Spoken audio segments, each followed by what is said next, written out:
Mr. Speaker, I rise today to inform this Honorable House and the general public that February is Teen Dating Abuse Awareness and Prevention Month.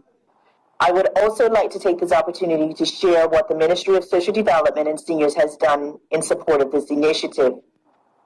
While the month is targeted towards teens, it is important that all adults in our community who have healthy interactions with teens, not limited to parents and guardians, lead the charge of having conversations with them on dating abuse.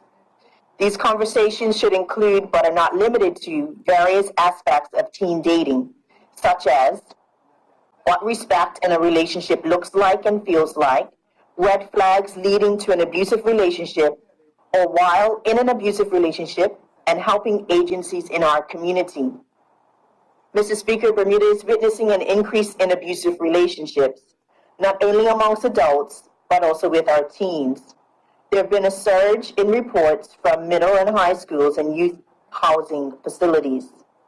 Mr. Speaker, by working together, there is an opportunity for the country to make a difference now through what is required to mitigate domestic violence amongst teens. It is intended that resources such as education and awareness campaigns, school and community forums implemented specifically for teens will potentially have a direct impact on reducing the number of adults in abusive relationships in the future. Mr. Speaker, as honorable members of this honorable House, it is incumbent upon us as leaders of this country and all adults involved with children's activities to set a precedent for our youth. Through training and awareness on red flags, we can teach them how to respond appropriately to abusive behaviors to reduce these harmful relationships.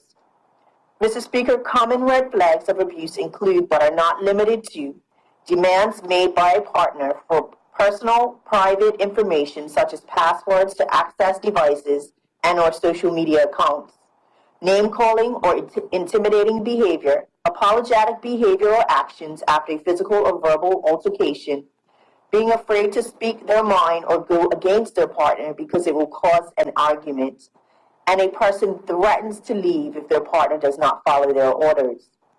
Mr. Speaker, too often teens make these warning signs, also referred to as red flags, as a form of love. Adults can assist them in understanding that these red flags are key warnings to behavior that should not be tolerated, such as jealousy, control, manipulation, and isolation. This government encourages healthy conversations with our young people on the topics of teen dating, abuse, and awareness, which provides them with an opportunity to ask questions, feel less vulnerable, supported, and safe. Mr. Speaker, also discussions on responding appropriately to these red flag warnings is critical to creating boundaries to stop these unwanted behaviors, and a way to support teens to build up the courage to leave an abusive relationship. Mr. Speaker, in support of Teen Dating Abuse Awareness Month, the Ministry for Social Development and Seniors hosted and facilitated a virtual forum entitled Domestic Violence Awareness. The panel consisted of Cindy Clark, the Director of Public Prosecutions, Lorraine Shield, Executive Director of the Center Against Abuse, Tina Laws, Executive Director of Women's Resource Center, and Susan Adamar, a Chartered Counseling Psychologist, and Senator Lindsay Simmons. Mr. Speaker, the in-depth interactive conversation that lasted approximately 90 minutes was aired on CITV and watched by thousands of viewers on Facebook. During the conversation, Senator Lindsay shared her personal experience of domestic abuse and how she overlooked warning signs of abuse. I received numerous positive feedback as a result of this forum, and I would like to take this opportunity to thank the panelists for their time and valuable insight and expertise on domestic abuse. Mr. Speaker, I am imploring members of our community to start or continue the discussions on the importance of incorporating respect in relationships, either it be incorporated in the curriculum for schools, youth activities, and sports and youth groups. Mr. Speaker, additionally to the services provided by the Department of Child and Family Services in supporting healthy teen relationships, there are organizations in Bermuda that help and advocate and ensure teens have access to information and services that support healthy relationships. And these support systems are school counselors, the family center, Teen Services, Coalition for the Protection of Children, and the Center Against Abuse. Mr. Speaker, I want to take this opportunity to highlight and thank Tinee Richardson Augustus, JP, a law partner who also took the initiative to collaborate with the U.S. nonprofit One Love Foundation. One Love Foundation is a national nonprofit organization that was created in 2010 in memory of Yeardley Love, a 22 University of Virginia senior who was murdered by her ex-boyfriend just weeks before her graduation that same year. Mr. Speaker, One Love Foundation aims to end relationship abuse by providing the tools, educational resources, and workshops to empower young people with the knowledge to identify and avoid abusive relationships. The organization has educated nearly 1.7 million young people through workshops, both in person and virtually. Mr. Speaker, in July 2021, Mrs. Richardson Augustus organized the inaugural event in partnership with One Love Foundation.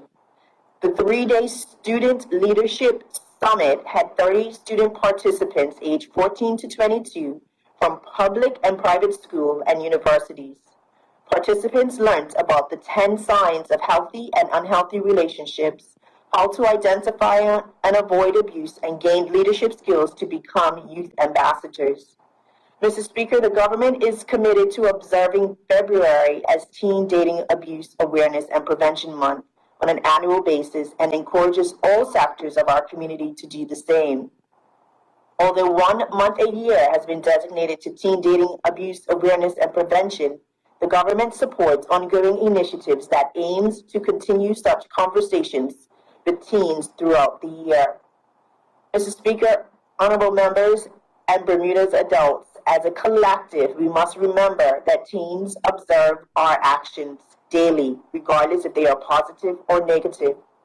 We must be committed in doing our part daily to lay and preserve the foundations of a healthy community by having, maintaining, and encouraging healthy relationships. Our youths turn to us for guidance that supports healthy interactions, which ultimately fosters healthy adult relationships in our community. Thank you, Mr. Speaker.